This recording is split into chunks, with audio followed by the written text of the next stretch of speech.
اگر آج بھی انہوں نے ہوش کے ناخن نہ لیے تو پھر وہی جذبہ ہے، وہی اشاق ہیں، وہی لاہور ہے اور وہی اسلام آباد ہے۔ اب پھر ایک کتیا بولی ہے 295C کے خلاف۔ اس وقت میں نے لفظ بولا تھا،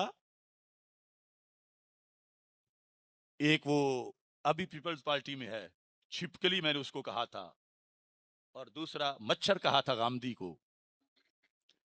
تو ایسے مچھر اور چھپکلیاں، اس چھپکلی کی ایک دوسری بہنا بولی ہے 295C کے خلاف۔ تو یاد رکھیں 295C وہ اس انداز کا قانون کہ اس پر فوراً عمل کیا جائے، یہ تدہیک والا قانون نہیں ہے، اس کا مذاق اڑائیں تو پھر بھی کفر ہو جاتا ہے۔ سنت کا مذاق بھی بالاتفاق کفر ہے، چاہے جائے کہ اسے کالا قانون کہا جائے۔ اور پھر یہ ہم پہ سارا دباؤ ڈالتے ہیں، اب امریکہ تک مجھ پہ کیوں پابندیاں ہیں؟ نیدرلینڈ کی پارلیمنٹ میں میرے خلاف بل پیش کیا گیرٹ ولڈرز نے کہ مجھے اس کے فتوے کے بعد نیند نہیں آتی، لہذا اس کو سزا دی جائے۔ انہوں نے مجھے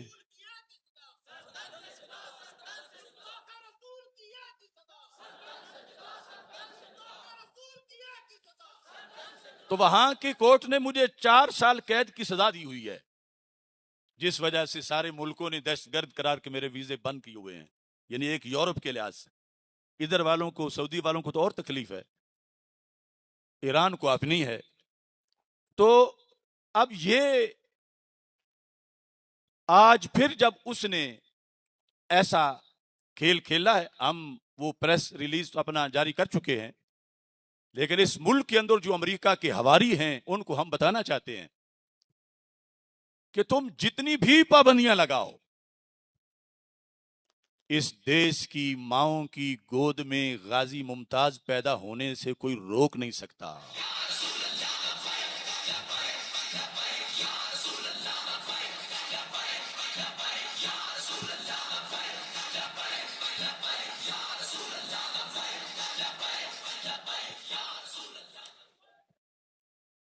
امریکہ کے پاس کوئی ایسی ٹیکنالوجی ہے ہی نہیں کہ جو کہے کہ اب آگے کوئی غازی ممتاز نہ بنے۔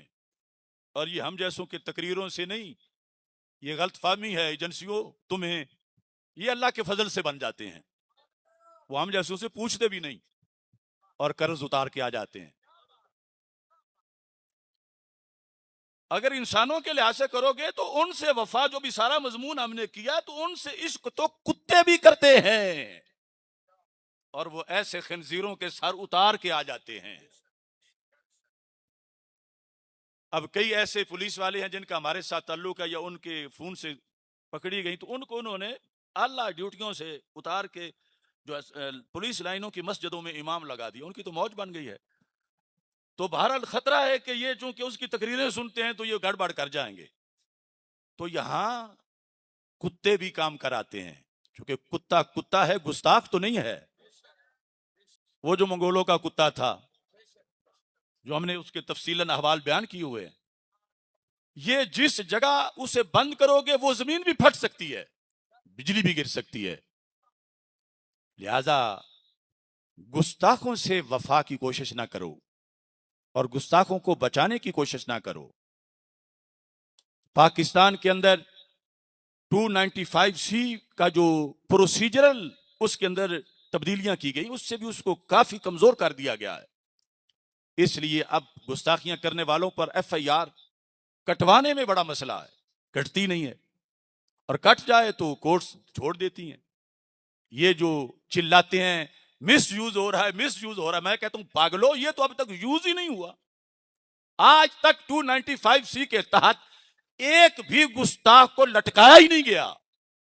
پہلے یوز تو ہو لینے دو، پھر مس یوز کہو۔ تو یہ تو اس طرح رکھا ہوا ہے کہ دندناتے پھرتے ہیں گستاخ، جنہوں نے واقعی توہین کی ہوئی ہے، ان پر کنٹرول نہیں ہو رہا۔ اور ظاہر ہے کہ یہ خود موقع دینا ہے کسی تیسری پاور کو کہ جب حکمران نہیں کریں گے، اصل تو فرض حکمرانوں کا ہے، اور جب وہ جان بوجھ کے چھوڑتے ہیں تو پھر عشق تو اپنے فیصلے کر لیتا ہے۔ اور اس نئے ماحول میں میں اس پورے لبرل ٹولے سے میں مخاطب ہوں. A new attack on Section 295C, a major act of terrorism. The campaign against Section 295C is itself a very serious act of terrorism. The government should take action against those responsible. We will never allow the West and its supporters to interfere in our religion. By making such statements, anti-Islamic elements are actually trying in Pakistan to create more problems in this country. The Western concept of freedom of speech is based on rebellion against Allah Almighty Jalla Jalaluhu and His Messenger Sallallahu Alaihi Wasallam. Section 295C is first a Quranic and Islamic law, and then is law of Pakistan. At the demand of such people, procedural changes have already been made to Section 295C, which have made this law largely ineffective. This is way, and this is cause in Pakistan, FIRs have not been registered against many actual offenders of blasphemy and blasphemers, or they have been released by the courts. Even then, the enemies of Islam and Pakistan are still trying to completely abolish Section 295C, God forbid. The people of Pakistan have rejected attacks against blasphemy laws and Section 295C in the past, and now we are alert and ready today to protect the honor and dignity of Muhammadur Rasulullah sallallahu alaihi wasallam. آپ سمجھے ہو یا نہیں وہ سمجھ گئے ہوں گے. تو اس واسطے یہ کبھی بھی شریعت ختم ہونے والی شریعت نہیں. اگر کل ہم اس قرآن کے زور پہ سینہ تان کے کھڑے ہوئے اور ہم نے ناکوں چنے چبوائے ان حکمرانوں کو, اگر آج بھی انہوں نے ہوش کے ناخن نہ لیے, تو پھر وہی جذبہ ہے, وہی اشاک ہیں, وہی لاہور ہے اور وہی اسلام آباد ہے.